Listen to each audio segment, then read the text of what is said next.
এই নেতাকর্মীরা আছে দেশের মধ্যে, তারা দেশের মধ্যে একটা অরাজকতা সৃষ্টি করতেছে। ছাত্রলীগ, যুবলীগ ওরা বিভিন্ন মাধ্যমে যোগাযোগের মাধ্যমে দেশে একটা অরাজকতা সৃষ্টি করতে চাচ্ছে। ওরা আবার নামতে যাচ্ছে এখানে, এটা আমাদের সাথে, আমরা আতঙ্কগ্রস্ত।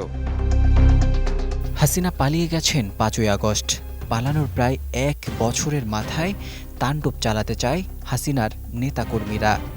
আওয়ামী লীগের এমন জঙ্গলি মানসিকতার বিষয়ে বেশ কিছু মিডিয়া ইতিমধ্যে সংবাদ প্রচার করেছে। মে-জুন মাস নাগাদ ঢাকা দখলে নিতে চায় দলটি। এরই প্রস্তুতি হিসেবে বিদেশে পালাতকদের মধ্য থেকে ১,০০০ নেতাকর্মী ঢাকায় ঢুকবে। তারাই মূলত ঢাকা দখলের প্রক্রিয়ায় নেতৃত্ব দেবে। এছাড়া যারা পালাতে পারেননি বা দেশেই আটকা পড়েছেন, তারা টার্গেট করেছেন রাজধানীর বস্তিগুলো।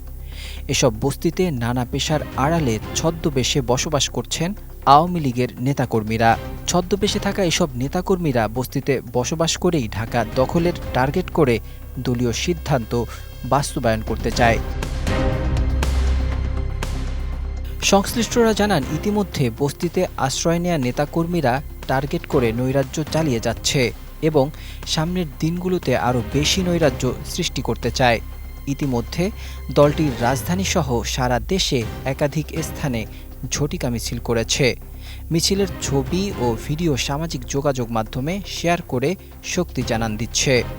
যদিও এসব মিছিলে খুব বেশি লোকজন দেখা যায় না, শুধুমাত্র ভিডিও নেয়ার জন্যই যতটুকু সময় মিছিল করা দরকার ততটুকুই করা হচ্ছে। দলীয় সূত্রগুলো জানায়, ইতিমধ্যে বিদেশে পালাতক নেতাকর্মীরা হুন্ডির মাধ্যমে দেশে ছদ্মবেশে থাকা নেতাকর্মীদের অর্থ পাঠাচ্ছে। তবে অর্থ পাঠানোর বিষয়টি পুরাতন।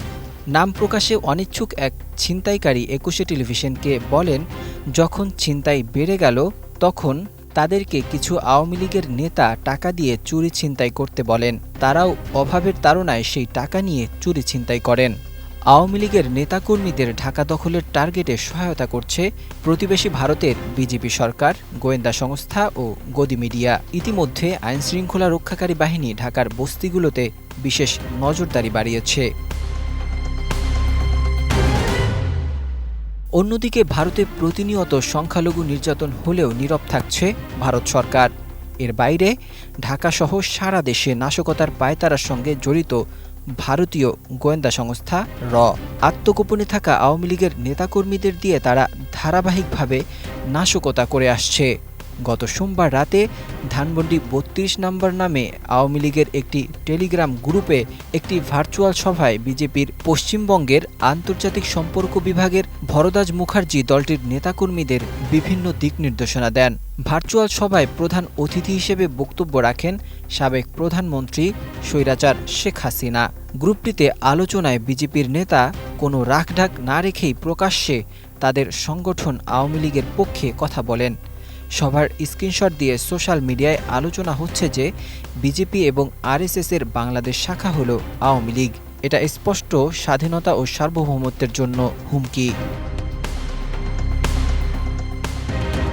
ঢাকার করেল বস্তি, সাততলা বস্তি, গুলশানে মোশাররফ বাসার বস্তি, লালবাগ, মোহাম্মদপুর, আদাবর, মিরপুর, ভাসানটেক, খিলক্ষেত বস্তি, খিলগাঁও, তালতলাসহ বেশ কিছু বস্তি ও আশেপাশের এলাকায় আওয়ামী লীগের নেতাকর্মীরা ছদ্মবেশে অবস্থান করছে। আগে বস্তিতে কিছু ঘর ফাঁকা থাকলেও ৫ই আগস্টের পর ঘরগুলো এখন আর ফাঁকা থাকে না। বেশিরভাগ ঘরেই ব্যাচেলর, আবার কেউ কেউ পরিবার নিয়ে নতুন নতুন মানুষ বস্তিতে বাসা ভাড়া করছেন। নতুন এসব বাসিন্দাদের দেখতে কিছুতেই বস্তিবাসী মনে হয় না। Text report, ২১ television.